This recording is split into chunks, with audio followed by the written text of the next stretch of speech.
Count of account number. Question है कि कितने अकाउंट नंबर हैं, मतलब कितने कस्टमर्स हैं आपके, अकाउंट नंबर्स को काउंट करना है टोटल अकाउंट नंबर पे। तो इज इक्वल टू काउंट।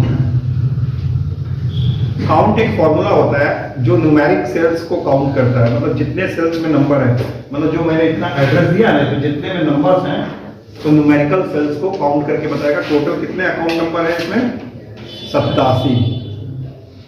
कितने हैं? अच्छा, अब बोला नेम वाइज काउंट करिए, name wise is equal to counter. Counter function क्या करता है कि नंबर और टेक्स्ट दोनों सेल को काउंट करता है। जैसे मान लो कि अगर एक शीट ले लेता हूं, 45 A X Y Z 65 25 ASD।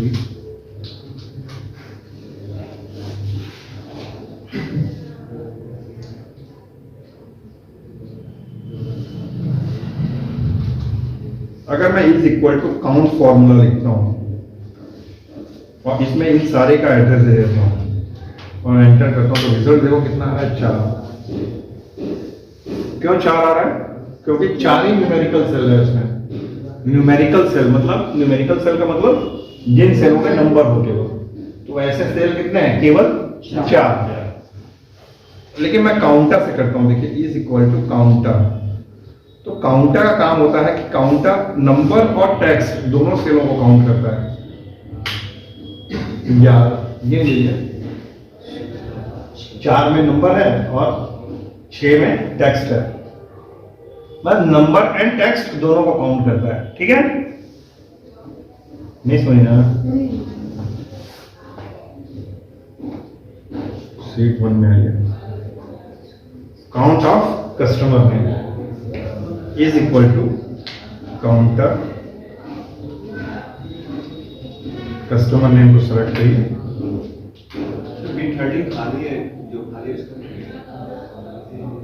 वही यहाँ बताने की कोशिश किया गया है। 85 की काउंट किया भाई। काउंट ऑफ अकाउंट नंबर में जब आपने काउंट किया तो 87 आया, तो नेम भी तो जितने अकाउंट नंबर है उतने ही नेम भी होने चाहिए, लेकिन 2 नेम खाली हैं, वहां पे 2 खाली हैं। देखो ये वाला खाली है ना, ये ऐसे एक और खाली है नीचे, तो खाली वाले सेल को काउंट नहीं करता ये। तो टोटल कितने हैं? 85। अगर मैं इसमें काउंटा की जगह काउंट लगा दूं तो 0 आएगा। क्यों? क्योंकि न्यूमेरिकल सेल नहीं है, टेक्स्ट है ना, तो टेक्स्ट वाले सेल को काउंट करने के लिए काउंटर लगा। Customer count of customer name not provided. उन कस्टमर्स को काउंट करिए जिनका नेम अभी नहीं है। ऐसे कितने लोग हैं कस्टमर हमारे? तो काउंट ब्लैंक फॉर्मूला लगेगा, काउंट ब्लैंक, और इस पूरे को सेलेक्ट कर लो।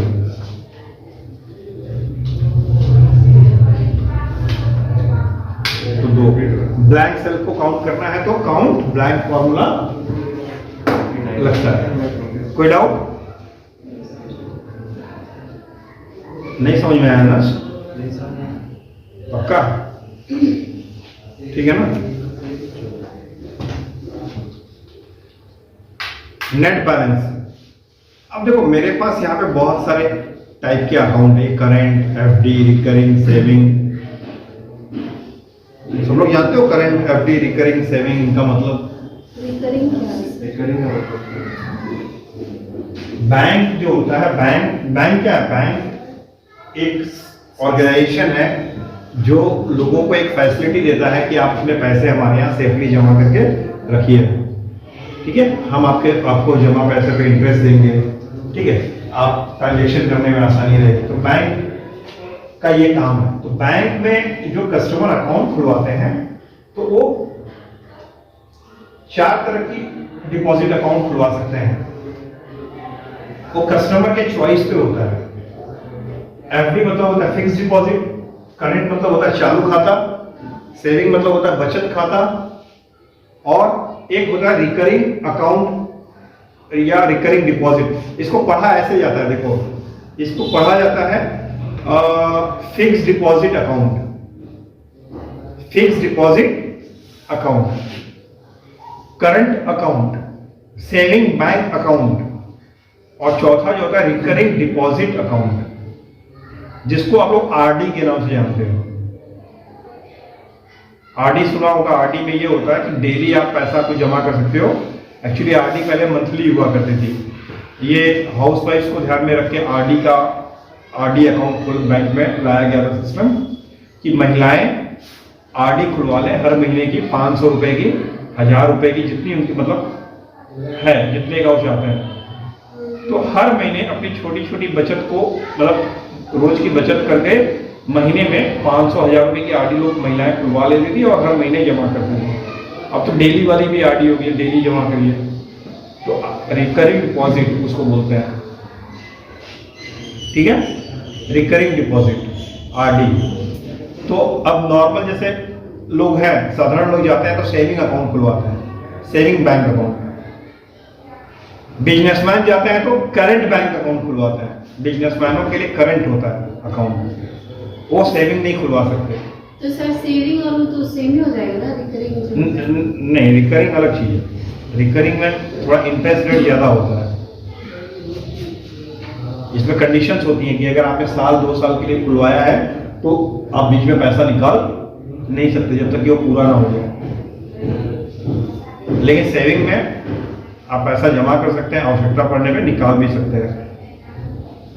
और करंट और सेविंग में बहुत ज्यादा अंतर नहीं है। करंट जो होता है बिजनेसमैनों के लिए होता है और सेविंग आम आदमी के लिए, बस लिमिटेशंस हैं। सेविंग बैंक अकाउंट में आप दिन भर में 3-4 से ज्यादा ट्रांजैक्शन नहीं कर सकते, लेकिन एक बिजनेसमैन को तो एक दिन में बहुत सारे ट्रांजैक्शन करने हैं। सैकड़ों बार पैसा पेमेंट करेगा, रिसीव करेगा, है कि नहीं, अपने अकाउंट में। तो उनके लिए, बिजनेसमैनों के लिए करंट अकाउंट होता है। करंट अकाउंट में क्या होता है कि बैंक चार्जेस भी काटती है आपके खाते के मैनेजमेंट पे, आपके खाते को मैनेज करने पे वो कुछ चार्जेस भी काटती है, आपके खाते से चार्ज लगाती है करंट अकाउंट में। लेकिन सेविंग में चार्ज नहीं करता, इसमें इंटरेस्ट मिलता है उल्टा आपको। कोई एक्स्ट्रा सर्विस, अगर वो सर्विस नहीं लिए हो तो सेविंग बैंक अकाउंट में 1 रुपया चार्ज नहीं कटेगा। मैनेजमेंट का तो कटेगा ही नहीं। करंट अकाउंट किसी बिजनेसमैन का है तो उसके पास भी तो एटीएम कार्ड होगा, तो उसका तो एटीएम का तो कटेगा ही कटेगा, लेकिन पूरे खाते को मैनेज करने में, उसकी लिखा पढ़ी रखने में वो उसका एक शुल्क काटते हैं। ठीक है, ले सेविंग में अगर मैंने नॉर्मल अकाउंट खुलवाया है, ना ही मैंने मैसेज की फैसिलिटी ली है, ना ही मैंने एटीएम कार्ड लिया, तो मेरा एक भी चार्ज नहीं कटेगा। उल्टा मेरी जमा राशि पे मुझको ब्याज भी मिलेगा। समझ में आया? तो करंट अकाउंट बिजनेसमैनों के लिए होता है, याद रखिएगा। फिक्स डिपॉजिट, सेविंग बैंक, फिर रिकरिंग डिपॉजिट और करंट। ठीक है, तो एक बैंक है, उस एक बैंक की ये कस्टमर की लिस्ट है जिसमें कुछ कस्टमर ने करंट खुलवाया है अकाउंट, कुछ ने एफडी खुलवाया है, कुछ ने रिकरिंग खुलवाया है, कुछ ने सेविंग खुलवाया है। मैं ये जानना चाहता हूं कि टोटल करंट अकाउंट में कितना पैसा जमा है। मान लो इतने कस्टमर में हो सकता है 8-10 कस्टमर होंगे करंट वाले, तो उनका 8 का पैसा मिला के टोटल कितना, करंट में टोटल कितना पैसा है। नहीं समझे? बैंक में करंट वाले कुछ खाते हैं, कुछ सेविंग वाले हैं, कुछ एफडी वाले हैं। तो बैंक को अगर कभी जानना हो कि भाई एफडी वाले टोटल एफडी कितनी जमा है हमारे पास, टोटल एफडी सभी कस्टमरों की मिलाकर, ठीक है, तो बहुत आसानी से आप इस चीज का पता निकाल सकते हो। अगर अभी आपको नहीं पता है तो आपको जोड़ने में दिक्कत होगी। आप जहां जहां करंट लिखा है उसका पढ़ के आप जोड़ोगे, है कि नहीं। लेकिन अगर फॉर्मूला जानते हैं अगर आप एक्सेल का, is equal to sum if, it's a very powerful formula. इसके 3 आर्गुमेंट्स हैं। एक आर्गुमेंट है रेंज, दूसरा है क्राइटेरिया मतलब कंडीशन। मतलब आपको टोटल जो निकालना है करेंट, एफडी, रिकरिंग, मतलब जो अकाउंट टाइप है उसमें निकालना है ना। तो अकाउंट टाइप वाले कॉलम का रेंज यहां पे दे दी है, अकाउंट टाइप का।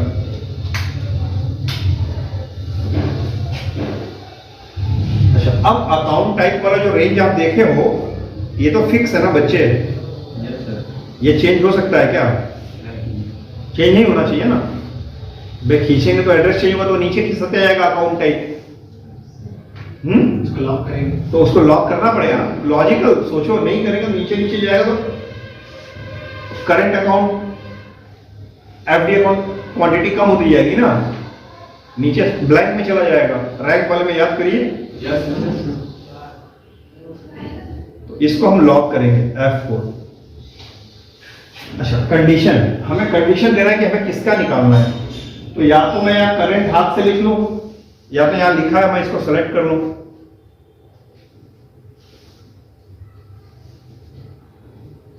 ठीक है।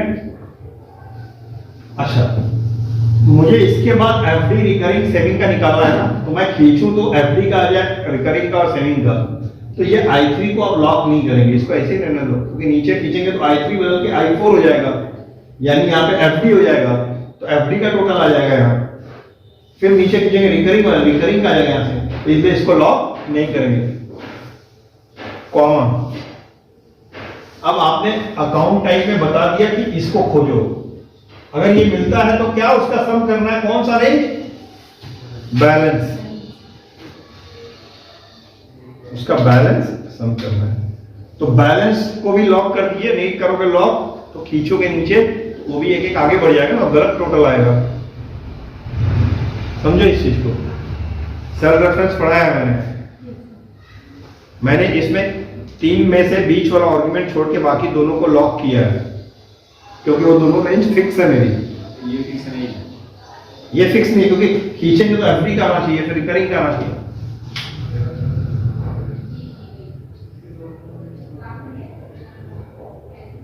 अब हो सकता है कि आप लोग को लगे कि यार पता नहीं सही है कि नहीं है, तो एक काम करो, इसमें जितने भी करंट वाले हैं उसका एक कैलकुलेटर ले लो, जोड़ते जाओ।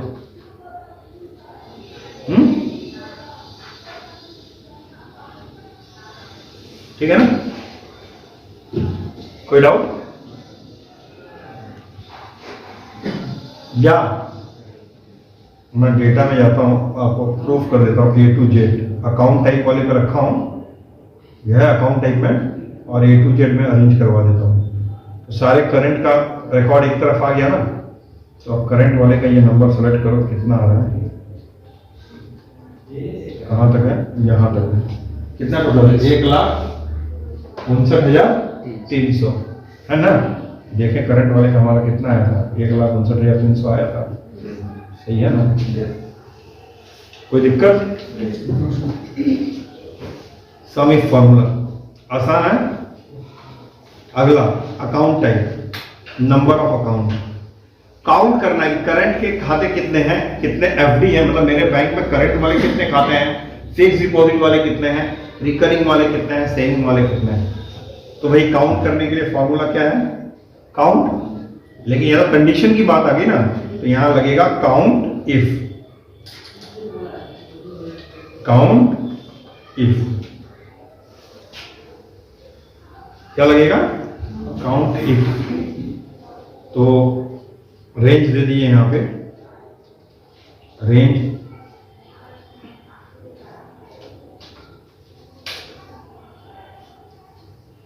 इसको लॉक कर दिए क्योंकि ये रेंज फिक्स है।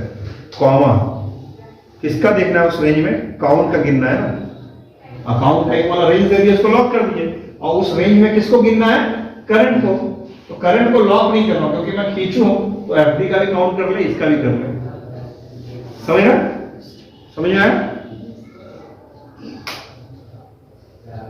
करंट वाले 18 हैं और सेविंग वाले 33 हैं। टोटल रिकॉर्ड कितना है, टोटल कितने कस्टमर हो गए, 87, तो 87 हमारे थे ना टोटल अकाउंट नंबर। तो सही है ना, कोई डाउट?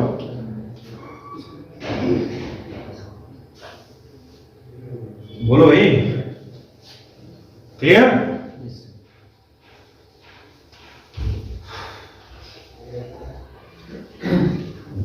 नेक्स्ट क्वेश्चन क्या है यहाँ पे, ये डेट दिया हुआ है, इस डेट में से ईयर यहाँ पे निकालना है, अलग करना है। तो किसी भी डेट से कोई पार्ट अगर आपको एक्सटेंड करना है तो कैसे करोगे? जैसे ईयर करना है तो ईयर फॉर्मूला लगेगा, इक्वल टू ईयर, सेलेक्ट करो, कॉमा, नहीं कॉमा नहीं, बस हो गया, ब्रैकेट बंद, नथिंग, कॉमा वगैरह कुछ नहीं। हाँ, ईयर A2, तो A2 में जो डेट है उसमें से यहाँ पे 2017 निकाल दिया। मंथ, मंथ निकालना है, मंथ, तो इसमें मंथ क्या है, दिसंबर है, 12 निकाल दिया। डे, डे तारीख क्या है, 19, अलग कर दिया। वीक डे, क्या है क्वेश्चन, देखिए वीक डे से रिलेटेड क्या क्वेश्चन है, पढ़िए। Year, month, day and weekday based on start date by using suitable formula. अब वीक डे 19 तारीख, 19 दिसंबर को कौन सा दिन था? सोमवार था, मंगलवार था, बुधवार था, गुरुवार, शुक्रवार, शनिवार, क्या था? ये निकालना है। तो वीकडे के लिए एक फॉर्मूला होता है, is equal to weekday, और ये नंबर रिटर्न करता है, ठीक है, नंबर में, इसमें ये दे दिए डेट। दूसरा आर्गुमेंट रिटर्न टाइप, तो रिटर्न टाइप ऑप्शनल है, 3, यानी उस दिन था ट्यूसडे, क्या था? ट्यूसडे। क्यों ट्यूसडे? पहला डे जो होता है संडे माना जाता है कैलेंडर में, संडे, मंडे, ट्यूसडे। अगर आपका मोबाइल है, देख सकते हो कैलेंडर में 2017 को कौन सा दिन था, ट्यूसडे है कि नहीं, देख लो, यहीं से देख लेते हैं। 2017 मंथ है दिसंबर, और 19 तारीख को ट्यूसडे है, नहीं लिख रहा है, ठीक है। लेकिन अगर मान लो, अगर हमें ये मानना हो कि संडे हमारा वीक का पहला दिन नहीं है, मंडे मेरा पहला दिन है वीक का, तो उसमें जो रिटर्न टाइप दिया था ना, अब वह लगाएंगे, comma, 1, number 1, Sunday through Saturday. लेकिन अगर मंडे से करना है तो 2, तो मैं ये यहाँ पे कॉमा 2 लिख देता हूं, और अब इसके हिसाब से मेरा सप्ताह का ये दूसरा दिन होगा। आपको देखो यार, वहां ऑप्शन लिखा हुआ आ रहा है बच्चे, एक पे क्या है, नॉर्मल, कुछ दे या ना दे, तो वही संडे पहला दिन 2 देंगे, तो नंबर 1 मंडे थ्रू 7, समझ में आ रहा है?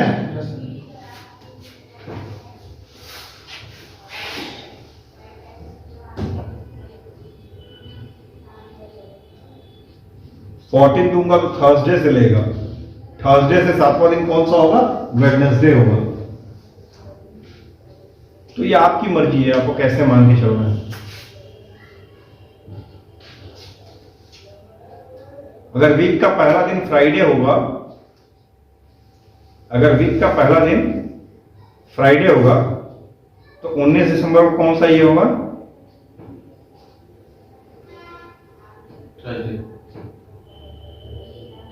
थर्सडे आएगा।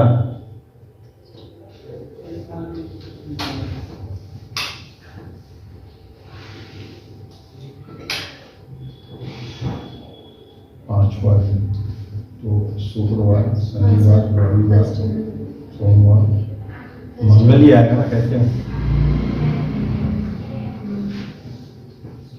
19 तारीख को तो मंगलवार ही रहेगा ना, Yes. अभी तो कैलेंडर में दिखाया था Yeah. 19 दिसंबर 2017 तो मंगलवार ही रहेगा। लेकिन अगर शुक्रवार को अगर पहला दिन मानते हो तो मंगलवार कौन सा दिन होगा? पांचवा दिन नहीं होगा। Yes, sir. 5 भाई मंगलवार तो है उस दिन, ये तो फिक्स है, कैलेंडर दिखाया ना मैंने। थर्सडे कैसे हो जाएगा? ट्यूसडे बदल के ट्यूसडे ही रहेगा, लेकिन नंबर में वो क्या आ रहा है? 5 आ रहा है। क्यों? क्योंकि हम हफ्ते का पहला दिन किसको मान के चल रहे हैं? शुक्रवार को। तो शुक्र, शनि, रवि, सोम, मंगल, पांचवा दिन आएगा। जब हम मंडे को पहला दिन मान के चल रहे हैं कि मंडे पहला दिन होगा, तो ये दूसरा दिन हो रहा है।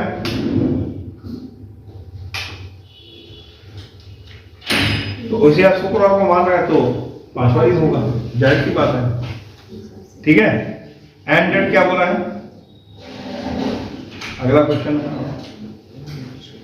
एंड डेट निकालने को बोला है। Yeah, yes, sir. And date should be after 1 year, 3 months after start date, calculated by using suitable formula. End date जो होगा,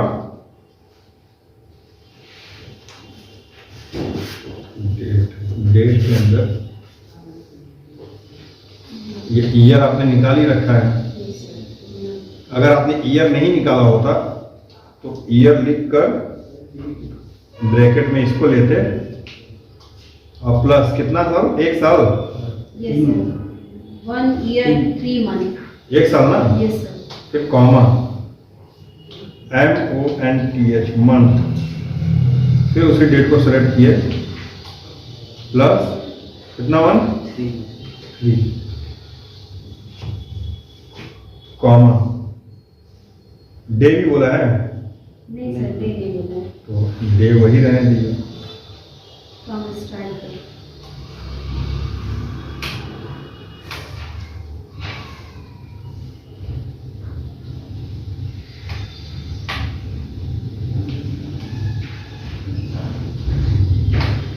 गलत लिखा है क्या? मैंने जब देखना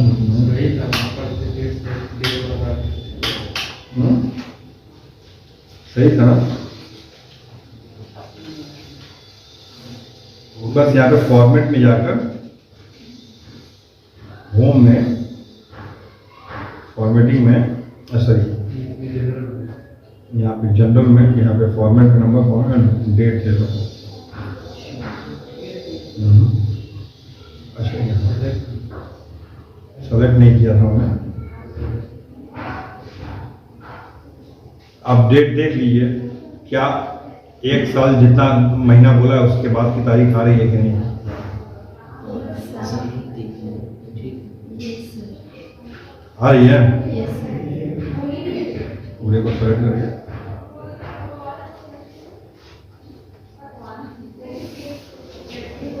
और नहीं है?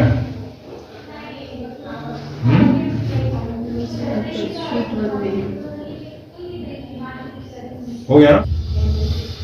अगर सपोज टू मैं यहां पे कोई भी डेट डालूं, H1 से लेकर H10 के बीच में कोई भी डेट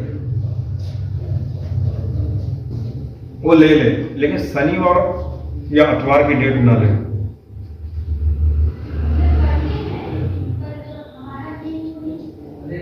इन 10 खानों में कोई भी डेट डालो ले ले, लेकिन सैटरडे और संडे की ना, या केवल संडे की ना ले, या संडे की ना ले।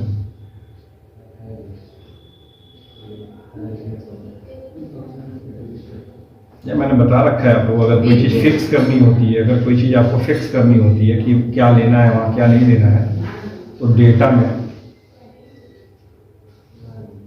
वैलिडेशन नहीं बताया तो देख लो। डेटा में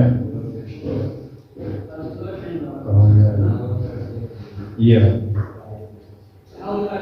डेटा वैलिडेशन से तय कर सकते हैं कि जो आप सेलेक्ट किया उसमें क्या ले सकते हैं। जैसे मैंने कह दिया अलाउ होल नंबर बिटवीन 1 से 100। तो ये जितना सेल सेलेक्ट है ना उसमें आप 1 से 100 के बीच का ही नंबर डाल सकते हैं, उसके अलावा वो भी होल नंबर। दशमलव में लिखेंगे ना कोई नंबर नहीं लेगा। लेकिन अगर आप यहाँ पे डेसिमल कर दें और बाकी सब वही रहने दें तो डेसिमल में क्या होगा, 1 से 100 के बीच का होल नंबर भी लेगा और डेसिमल वाला भी लेगा, दोनों लेगा। डेसिमल नंबर समझ लो 25.75। अगर मैं डेट बोल दूं ये डेट से लेके इतने डेट के बीच का लेना है तो यहाँ पे एक डेट डाल दिया मैंने 1 जनवरी 2019 से 31 दिसंबर 2019। तो इसके बीच का डेट लेगा 31 दिसंबर 2019 के बाद, यानी 1 जनवरी 2020 नहीं लेगा, और 1/1/2019 से पहले की डेट नहीं लेगा, इतने के बीच का लेगा। मैं कंडीशन है अलग है, between, greater than, less than. अगर मैं ग्रेटर देन बोल दूं 1 जनवरी 2019 के बाद की तारीख लेगा, लेकिन 1 जनवरी 2019 से पहले की तारीख नहीं लेगा। ठीक है, तो इसी तरह से मुझे यहां सेटिंग करनी है कि इन सेलों में मैं कोई भी डेट डालूं लेकिन संडे का न ले। ठीक है, तो कैसे करेंगे, डेट ये आ जाएंगे इसमें कस्टम में, कहा जाएंगे कस्टम में, और यहां फॉर्मूला लिखेंगे इज इक्वल टू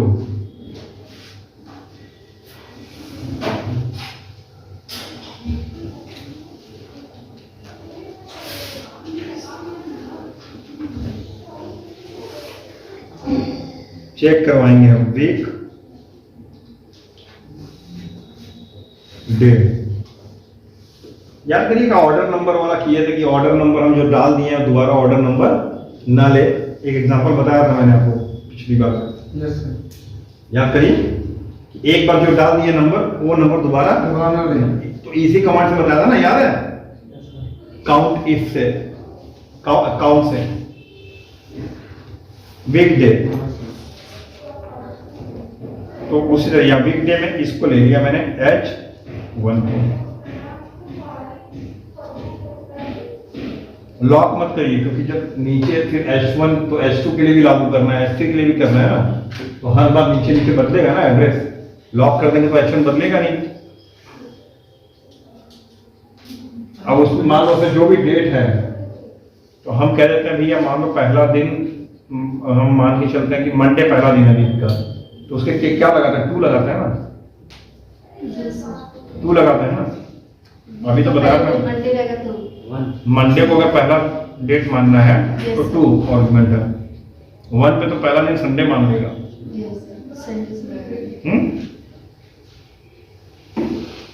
और पहला दिन मंडे है तो मंडे से लेके शनिवार, तो मंडे पहला दिन, ट्यूसडे दूसरा, तो शनिवार की तो छठवां दिन होगा ना। तो से लेस देन 7 होना चाहिए, मतलब यहाँ पे जो भी डेट एंटर होगा उसका वीक डे कैलकुलेट करेगा कि 7 से कम है कि नहीं। मंडे पहला दिन है और शनिवार छठवां दिन है, हाँ, हमने लेस देन 7 लगाया तो शनिवार तक का लेगा। नहीं, जैसे संडे की डेट डालोगे तो 7 हो जाएगा ये, तो 7 लेस देन 7 नहीं है, तो इक्वल हो गया ना।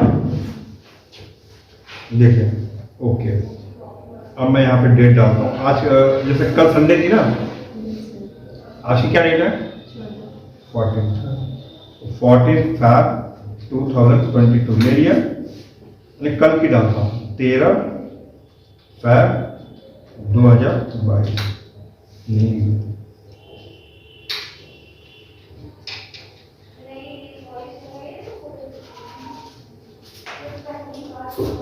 तेरह के पहले कौन सी तारीख थी, 12, शनिवार था। 12/2/2022 ले लेगा, 15 ले लेगा,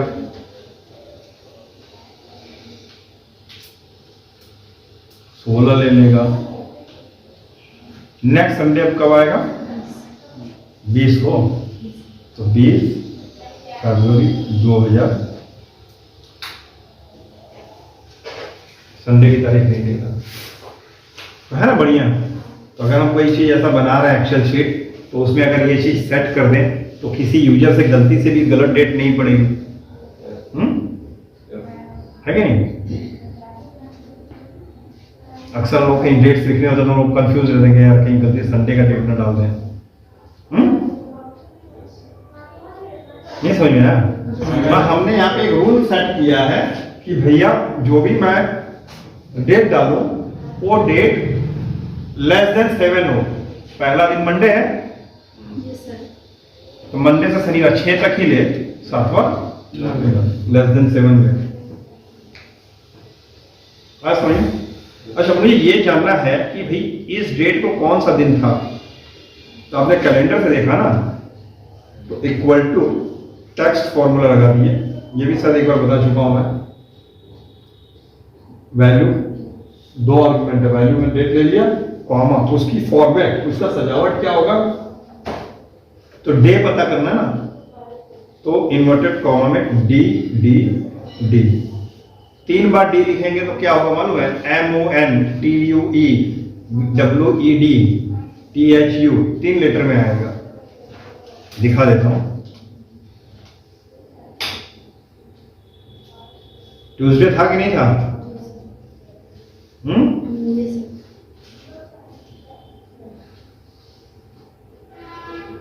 अरे भी इस डेट को ट्यूसडे नहीं था, Yes, sir.